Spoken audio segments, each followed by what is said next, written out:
On April 17, 1955, Albert Einstein was rushed to the hospital with intense chest pain. He didn't realize it yet, but the largest artery in his body, the aorta, had torn open in the section that runs through the abdomen. Einstein was suffering from an abdominal aortic aneurysm rupture, a condition that causes internal bleeding and can turn fatal very quickly. And here's what makes it even more surreal. At the same time, Einstein was busy preparing a speech he planned to read on television for Israel's 7th anniversary. Doctors told him there was one chance, emergency surgery. But Einstein had already gone through surgery for this exact problem 8 years earlier, and this time he refused. And according to the story, he rejected the operation with words that still echo today. "I want to go when I want to go. It is tasteless to prolong life artificially. I have done my share. It is time to go. I will do it elegantly." And then, early the next morning, Einstein died at Princeton Hospital. If you've watched House MD, you might recognize that hospital name. But the hospital in the show has nothing to do with Einstein in real life, which makes you wonder if the writers chose the name on purpose. But the truly unbelievable part didn't happen before his death. It happened after. During Einstein's autopsy, a pathologist named Thomas Harvey made a decision that would become one of the most controversial events in modern scientific history. Only 7 hours after Einstein died, Harvey removed Einstein's brain, without the family's permission. He injected it with formalin to preserve it, essentially freezing it in time. His goal? To study the brain of the greatest scientific mind in history, and discover what made Einstein so brilliant. But there was a huge problem. Einstein hated being idolized. He didn't want his body turned into a museum exhibit. He wanted a simple ending. His body cremated, and his ashes scattered in secret. So by taking the brain, Harvey wasn't just making a scientific choice. He was directly violating Einstein's wishes. And it didn't stop there. Harvey also removed Einstein's eyes and reportedly gave them to Einstein's eye doctor, Henry Abrams. Yes, even the eyes. At that point, Harvey clearly understood he was in deep trouble, so he tried to fix it. Harvey later approached Einstein's son, commonly known as Hans Albert Einstein, and convinced him to give permission after the fact. Harvey's argument was basically, "This is for science. The world deserves answers." Eventually, the family agreed, but only under one strict condition. Einstein's brain could be used only for serious scientific research, and the results would be published in respected academic journals. Harvey promised, "I'll publish the findings within a year." But he never did. And here's why. Harvey, and even his mentor, weren't neuroscientists. They were pathologists. They knew how to identify disease, trauma, bleeding. But they didn't have the expertise to understand what a genius brain would even look like under a microscope.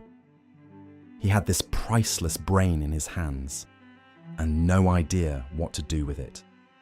Soon, the hospital administration decided that even the son's permission wasn't enough to forgive what Harvey did ethically. And only a few days later, Harvey was forced out of his job. Harvey left New Jersey and began moving across the United States with 2 large jars containing pieces of Einstein's brain. Imagine that.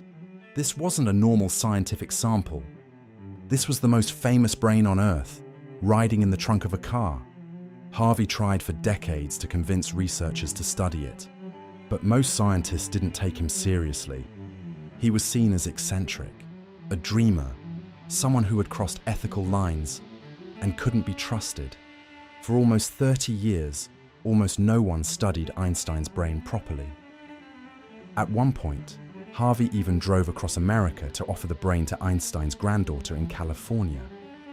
She refused. And in a strange way, the brain became almost like a curse. Too controversial to touch, too famous to ignore, too ethically complicated to accept. Eventually, after wandering for decades, Harvey returned the brain samples to Princeton, handing them over to the pathologist who replaced him. And finally, the long, bizarre journey ended, but the scientific story was only beginning. The first major scientific study based on Einstein's brain wasn't published until 1999, 44 years after Einstein died.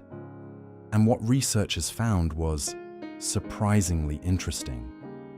First of all, Einstein's brain was not larger than average. In fact, it was smaller. The average adult male brain is around 1,400 grams. Einstein's brain weighed about 1,230 grams. So no, genius wasn't about size. And honestly, this fits what we already know. Bigger brain doesn't automatically mean smarter brain. A smaller brain could still have denser neural connections, better organization, more efficient communication. But there were also visible structural differences. When researchers compared Einstein's brain to typical brains, they noticed something unusual. In the frontal area, there appeared to be an extra ridge or fold compared to the common pattern. And then there was something even more striking. A large structure often nicknamed the motor hand knob, sometimes called the omega sign, because it resembles the Greek letter omega. This region is involved in fine hand and finger control, and in other studies, a prominent hand knob is often associated with people who started playing instruments, especially violin, early in life. So just from brain anatomy, you could predict this person used their hands with extreme precision from childhood, and that's exactly true. Einstein started learning violin at around age 6, encouraged by his mother, and he played throughout his life. One of the biggest myths about Einstein is that he was a terrible student. People want to believe it because it feels comforting. If Einstein struggled at school, maybe I can become Einstein too. But the truth is, Einstein's grades were generally good and sometimes excellent. Part of the confusion comes from grading systems. In some systems, 1 is the best grade. In others, 6 is the best. Einstein lived through both systems, and the scale changed over time. So people later misread his transcripts. Yes, Einstein disliked the strict militaristic tone of education. Yes, he clashed with some teachers, but that doesn't mean he was failing. He wasn't. So here's the most important question. Did Einstein have these brain features from birth? Or did his brain change because he spent decades doing intense thinking? This matters because the brain isn't static. It's flexible. It physically adapts when you learn. This is called neuroplasticity. When you struggle through a difficult topic, math, physics, languages, your neurons build new connections, and those connections strengthen over time. So effort literally reshapes the brain. But there's also something we have to be honest about.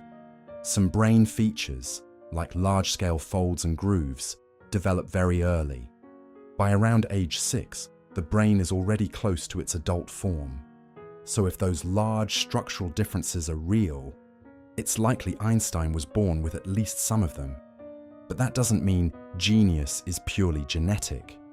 Not even close. Because history shows Einstein became Einstein through obsession, persistence, extreme curiosity, and years of non-stop effort, even while working at a patent office. Talent alone doesn't discover the universe, work does. So yes, Einstein's brain had unusual traits, but the bigger lesson is this. Even if you weren't born with Einstein's brain, you still have the most powerful tool humans have ever had: a brain that can change. The next time you learn something difficult, don't think of it as information. Think of it as your brain physically rewiring itself. That makes the struggle feel different. It makes growth feel real. See you in the next video.